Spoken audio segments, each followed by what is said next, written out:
Hey guys, today I'm going to show you an iPhone product photography hack that you can use on your website.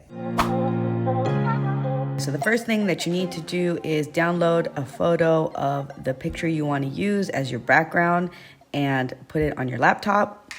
Then you need a riser. I use 2 blocks for my kids' playroom, a 12 by 12 black plexiglass piece, a water bottle, and your product.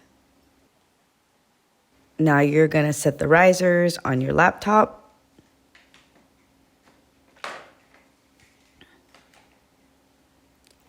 And you're going to put the plexiglass on the risers.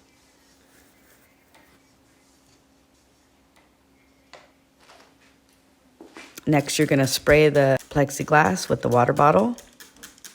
You're going to add your product. Now you're going to grab your phone and take a photo.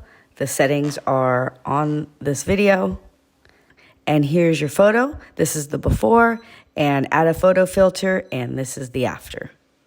Thank you for joining me on this creative journey. And if you found this video helpful, don't forget to give it a thumbs up and hit that subscribe button for more content. Feel free to leave any questions or suggestions in the comments below. Until next time, thanks for watching.